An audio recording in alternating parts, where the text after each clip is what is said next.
G'day fellow moto vloggers, Bandit Nev in the Scun Knuckle. Welcome to the Scun Knuckle. It's a different Scun Knuckle this time because I'm doing a service on Ruby here, and you're supposed to do the tappets every 24,000 kilometres, and it's due. So this is sort of a video of how to, but to do the tappets and etc. But it's more of a a record of how to do it more than anything, in case I get too old and forget when I want to do it next time. So the first thing you've got to do is take the tank off. So we'll do that and continue from there. Okay, to take the tank off, you've got two bolts up here. You have your fuel line to take off, which in my case has got a fuel filter here. So I've got to cut that cable tie and disconnect it there.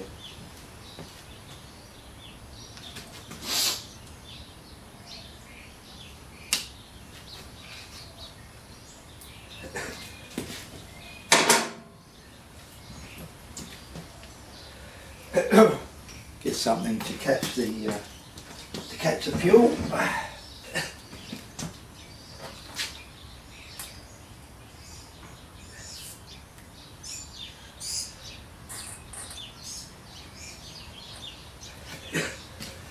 Get a screwdriver. Pry that off.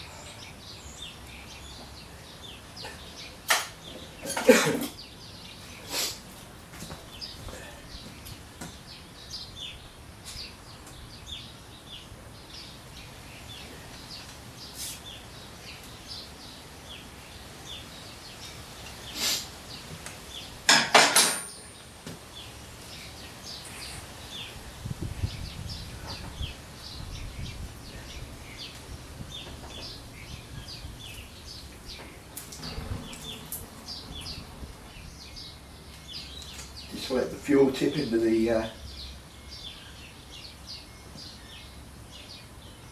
oil collector there. Now, I've already drained the oil and put a new oil filter on, so that's boring. I haven't filmed that because I've done that before. Next thing is, now that that's disconnected, let's get that out of the way.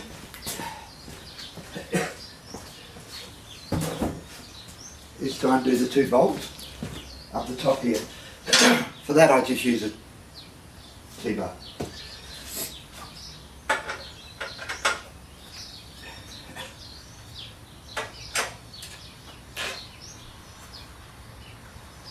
This is a 2006 Bandit, which is the 1200 motor, and not the fuel injected model. It's the carby model. It's the last of the carby models.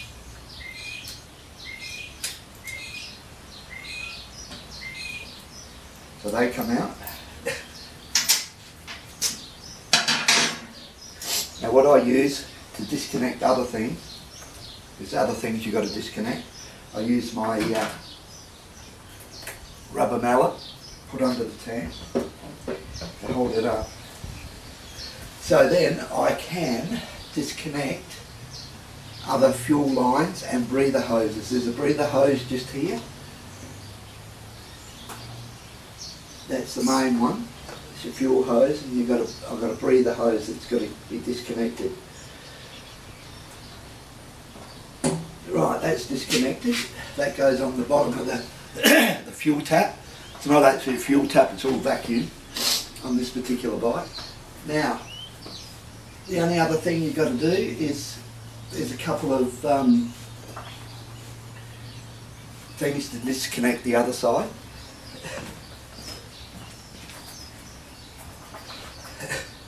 One is your fuel gauge,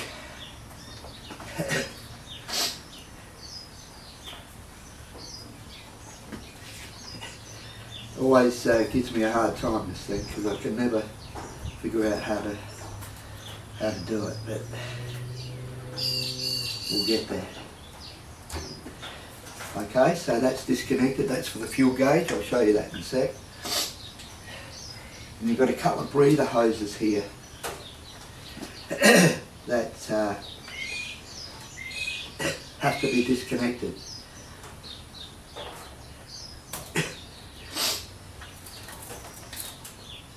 One coming from the fuel tank and the other one, well, it goes straight down and out the bottom of the, near the foot pegs.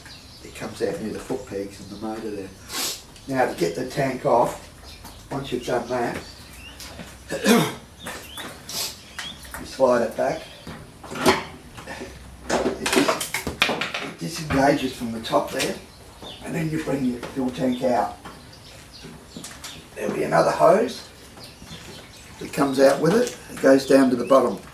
There's your fuel gauge wire that tells you how much fuel you got, etc. And there's your breather hose. Another breather hose there, which connects to a couple of other breather hoses. And one on the bottom there is your fuel hose. That's where the other breather hose goes there for the fuel tap.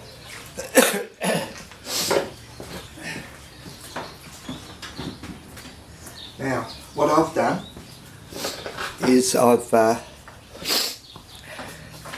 got a box out already, and I put the tank on the box so it's not laying flat on the ground.